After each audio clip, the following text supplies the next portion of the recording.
Pada hari ini kita akan melakukan percobaan asam basa, ya, salah satu jenis dari percobaan asam basa yang bernama titrasi. Ya, jadi sebenarnya titrasi itu apa? Yaitu titrasi itu adalah sebuah prosedur pelaksanaan uji asam basa yang mereaksikan antara asam dan basa. Jadi secara teknisnya yang namanya titrasi adalah sebuah prosedur teknis analisis untuk menentukan konsentrasi larutan asam atau basa yang mungkin tidak diketahui, ya. Kita bisa mengetahuinya berapa besar konsentrasinya atau berapa tingkat kemolarannya dengan menguji lewat titrasi. Ya, prosedurnya seperti apa? Kita bisa masuk ke pengerjaannya di lab. Jadi titrasi asam basa itu adalah mencampurkan asam dan basa. Jadi salah satu tujuan titrasi ini adalah kita mau mencari konsentrasi larutan yang kita nggak tahu. Ya, jadi di sini yang kalian pakai adalah NaOH 1M sama HCl yang belum tahu konsentrasinya berapa. Nah, itu yang harus kamu cari, berapa besarnya. Ya, yang harus kamu cari berapa besarnya. Jadi NaOH-nya tahu, tapi asamnya belum tahu nih, si HCl-nya belum tahu besarnya berapa pH-nya. Ya, nah kamu bisa tahu ketika si titrasi ini sudah mencapai titik ekivalen, yaitu pada saat dia netral. Ya, ekivalen. Ya, ekivalen di sini cara tahunya bagaimana? Dari mencatat kebutuhan dari larutan yang terpakai. Ya, si NaOH yang terpakai. Jadi di sini ada alat yang namanya statif, sama ya, sama di fisika ini juga namanya statif. Statif. Lalu di sini ada boshead-nya, boshead penjepit, ya, khusus untuk menjepit buret. Ini yang namanya buret. Ya, BURET. Ya, jadi caranya tinggal ini kamu jepit, ini dari jepit dua-duanya, lalu kamu selipkan ini tengah-tengah. Pastikan yang ada nominalnya kebaca oleh kamu. Ya, ini bisa digeser-geser. Ya, kamu pastikan yang ada nominalnya mengarah ke kamu. Oke. Jadi cara merangkainya seperti ini saja. Setelah itu, yang berikutnya adalah kamu masukkan ke dalam buret ini, yaitu NaOH 1M ini, sampai di batas 0. Bisa banyak dong. Nggak ada palen lagi. Ya, sampai di batas 0. Nah, ini kan bisa kamu atur ketinggiannya dengan kamu turunin dulu, supaya nggak terlalu tinggi nuanginnya. Habis itu kamu tinggal naikin lagi. Nuanginnya sampai batas. Pak, berarti itu harus ditutup dulu dong bawahnya? Ya, pastikan sebelum kamu nuang kerannya ini dalam keadaan tertutup. Ya, tahu ketutup atau enggaknya, kamu boleh pakai botol semprot, kamu tuangin air. Kalau dia mengalir ke bawah, berarti dia kebuka. Bukan, ini cuma buat memilah saja dan memastikan dia ini kerannya terbuka atau tertutup. Buat Gitu. Ayo bersantai. Nah, ya, ini tertutup kan, ini kan terbuka. Iya. Ya, Udah pemikirannya sama. Iya, keren. Bisa banget. nah ini biar nggak pecah ya. Nah, kalau sudah, kita tuangkan si NaOH-nya ke dalam buret. Tapi kan masih ada air gitu. Tuang di botol ukurnya dulu, baru dituang. Pikiran. Cukup kuat. Jadi nggak usah ngangkat-ngangkat tangan kita. Nah, kalau merasa ketinggian, ya berarti kan bisa bisa diturunin ya. Pastikan dia di 0, ya, pastikan dia di 0. Pakai pipet aja ya, pakai pipet. Nolnya di mana tuh? Baru bayangin pakai pipet dari awal. Lumayan banget.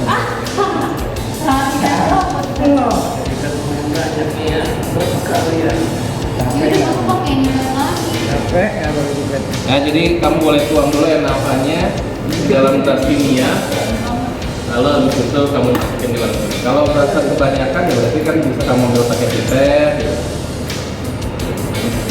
Kalau saya mau minum sertifikat dari yang boleh kok. Ini aja cuma 2 mili, saya nambahin aja 4 kali. Kamu butuh lampu elemen ya. Nah, lampu elemen ini pertama kamu tuangkan HCl dulu. Ini bagusnya. Bagusnya bisa jalan dulu. Tadi NaOH, sekarang HCl. Nah, HCl-nya adalah HCl yang kita nggak tahu konsentrasinya ya. Jadi karena kita nggak tahu konsentrasinya, maka kita bisa tahu dengan cara mengukurnya tadi. Masukkan sebanyak 15 mili saja. Ya, masukkan sebanyak 15 mili ke dalam lampu elemen ini. Tuangkan saja.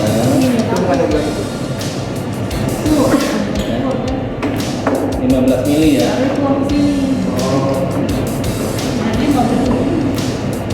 Kita mau menetralkan si HCl ini, ya, menetralkan HCl ini. Iya, Pak. Ya, boleh 15 sampai 20 mili ya, terserah. Terus itu kamu masukkan ke dalam lampu elemen ya.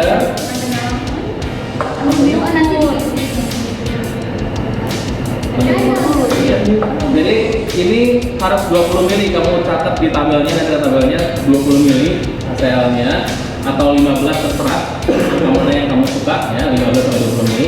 Habis itu kamu tetesin indikator yang namanya phenolphthalein ke dalam HCl ini, 2 sampai 3 tetes saja. Tapi itu ada reaksi yang benar-benar Nah, warna-warni. ya.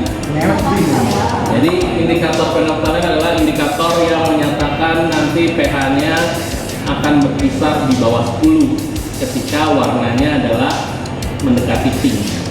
Gimana? Nggak ngerti. Nanti merah warna. Ya, ini kan harusnya nggak berwarna ya. Ya. Ya, nggak berwarna ya. Oh, lucu. Jadi yang namanya titrasi itu adalah kita meneteskan sedikit demi sedikit larutan ke dalam elemen yang kita mau. Kamu tetesin sedikit demi sedikit sambil dibaca nanti kebutuhannya berapa ya. Ya. Ini udah cara kalian kan ya? Dikit-dikit aja. Asik. Oh iya, pink. Pink. Oh iya. Enggak. Oh, itu ya itu baru pink. Asik. Itu dikocok juga lagi, Pak. Iya, karena dia bereaksi. Oke. Coba dari Ini harusnya kalian dapatnya lebih mudah dari ini. Lebih mudah atau? Lebih mudah dari ini. Ini jatuhnya ungu ya? Ini jatuhnya udah ke ungu. Terus warnanya sudah sampai berubah seperti ini. Ini terus kamu catat Oh, itu kebutuhan berapa? NaOH-nya berapa banyak. Berarti kan semuanya dikit-dikit kan? Iya, harusnya dikit-dikit. Ya, kalau warnanya terlalu pekat berarti gagal ya. Usahakan warnanya seperti ini lah. Nanti kalau gagal gimana? Ulang. Ulang lagi. Yes. Ya, jadi yang dimau adalah warnanya seperti ini. Persis. Berarti pertama kali berubah warnanya. Ya, jadi makanya netesinnya harus sedikit-sedikit. Makanya tadi kan saya sedikit-sedikit tuh. Kalau Benar-benar segitu kan? kepekatan banget, ya udah berarti Enggak. itu percobaan yang pertama boleh dianggap kamu catat. Coba yang kedua. Lebih. Ya, usahakan dapatnya segini. Kalau nggak lagi, ya udah catat yang kedua. Terus kamu boleh yang ketiga. Ya, dapatnya lebih pekat dari ini dikit. Ya udah nggak apa-apa, catat aja. Bapak. Kalau masih ada waktu menurut kamu, buat yang keempat. Kalau seandainya Jadi kalau misalkan sekali nggak gagal, Dia tetap harus 3 kali nyobainnya. Oh, harus 3 kali. Ya, minimal 3 kali mencoba. Bapak, nggak. pas ditetesin harus sambil diaduk-aduk ya? Iya, harus sambil diaduk. Digoyang-goyangin. Jadi 3 kali percobaan, yang bedanya apa? Ininya? Pasti nanti ini nggak beda-beda jauh kan, kita ambil rata-rata.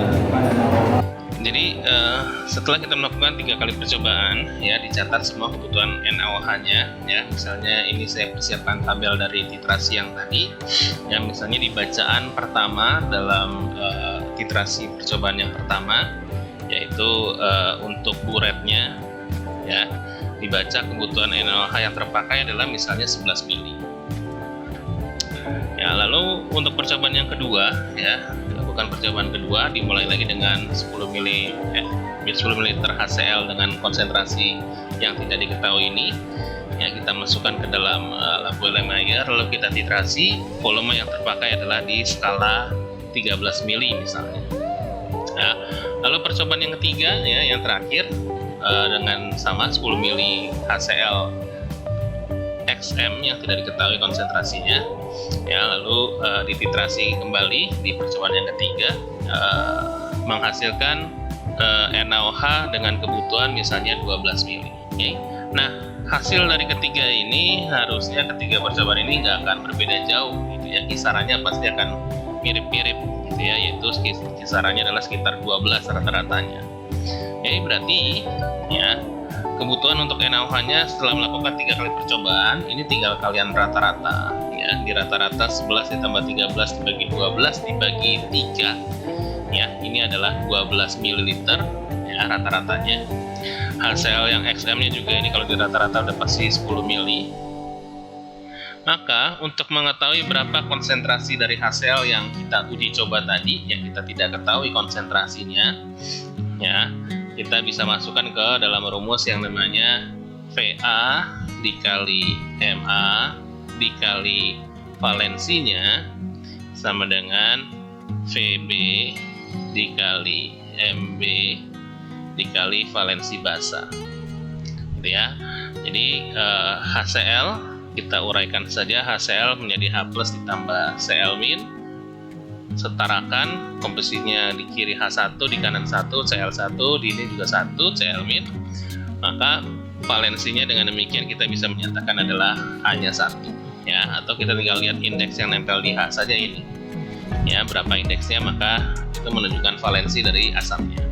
Berikutnya NaOH sama, kita buat reaksinya, reaksi ionisasinya, maka ini menjadi Na+ ditambah OH-, lalu kita setarakan Na1 di sini 1, OH komponen OH satu kesatuan, di sini juga OH satu kesatuan, 1 sama, maka koefisien yang tertera di OH adalah 1, ya, tidak ada koefisiennya berarti artinya 1, maka dengan demikian maka valensi basanya juga 1, atau tinggal lihat dari indeks OH-nya saja, di sini adalah indeksnya 1, ya, tidak ada angka apapun, artinya adalah indeksnya 1.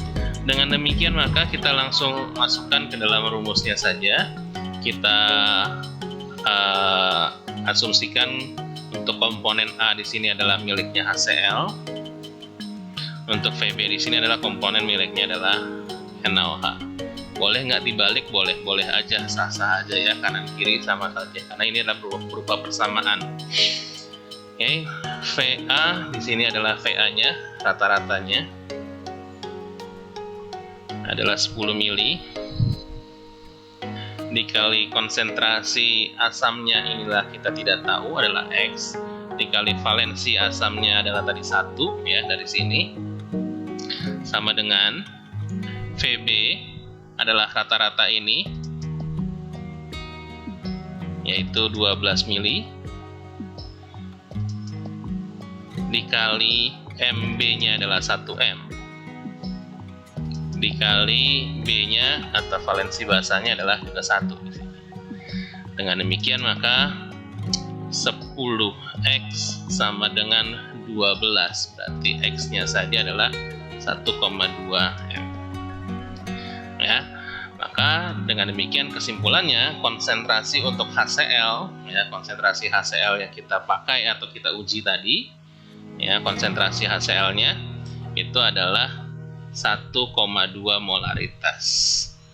Ya, kita bisa mengetahui konsentrasi dari suatu zat asam atau basa, ya, yang tidak diketahui konsentrasinya dengan cara seperti ini, yaitu uji coba titrasi.